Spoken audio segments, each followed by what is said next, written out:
বাংলা সিনেমার গানে এখন নতুন ইতিহাস। শুধু দেশেই নয়, বিশ্বজুড়ে বাংলা গানের শ্রোতারা ইউটিউবে দিচ্ছেন কোটি কোটি ভিউ। 100 মিলিয়ন অর্থাৎ 10 কোটি ভিউ অতিক্রম করা বাংলা সিনেমার এমন কয়েকটি গান আজ আমাদের বিশেষ আয়োজন।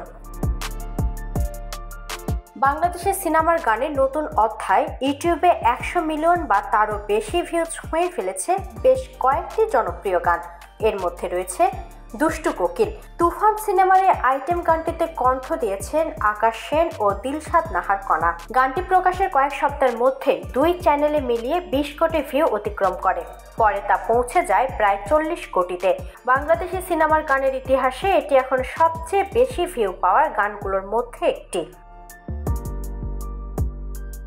একই সিনেমার আরও একটি গান লাগেই উড়াধুরা। প্রীতম হাসান ও অন্তরার কণ্ঠে গাওয়া গানটি ইউটিউবে 2 চ্যানেলে মিলিয়ে 404 মিলিয়ন ভিউ অর্জন করেছে।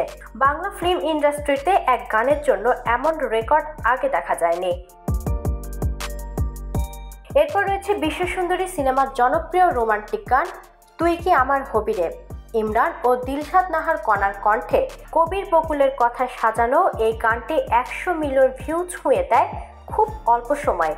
বাংলা রোমান্টিক গানের নতুন সফল অধ্যায় তৈরি করে এই গানটি। শাকিব খান অভিনীত প্রিয়তমা সিনেমার টাইটেল ট্র্যাক ও প্রিয়তমা, যা মুক্তির প্রথম 3 মাসে 100 মিলিয়ন ভিউ পেরিয়ে যায়। বালাম এবং কোনালের গাওয়া গানটি এখন নিয়মিত ভিউ পাচ্ছে। এছাড়া ক্লাসিক গান খায়রুল্লো, মমতাজ ও পলাশের কণ্ঠে গাওয়া গানটি এখনও ইউটিউবে বেশ জনপ্রিয়।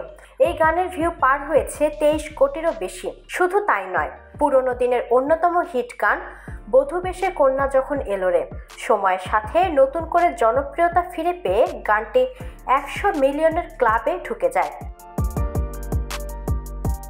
এরপর রয়েছে ইমরান ও কণার গাওয়া সুপারহিট গান ওহে শ্যাম। রোমান্টিক এই গানটি ইউটিউবে 110 মিলিয়ন ভিউ ছুঁয়ে বাংলা সিনেমার আধুনিক গানের তালিকায় জায়গা করে নিয়েছে। বাংলা সিনেমার গানে শ্রোতাদের আবেগ, স্মৃতি আর ভালোবাসায় এদের বিশাল ভিউয়ের প্রধান শক্তি। প্রতিটি নতুন সিনেমার গান এখন তৈরি করেছে নতুন রেকর্ড, নতুন ইতিহাস। 100 মিলিয়নের ক্লাবে এরপর কোনো গান নাম লেখাবে সেই অপেক্ষায় দেশ বিদেশের লাখো শ্রোতা। বাংলা গানের এই সাফল্য যাত্রা চলুক আরও দূর, আরও উঁচুতে।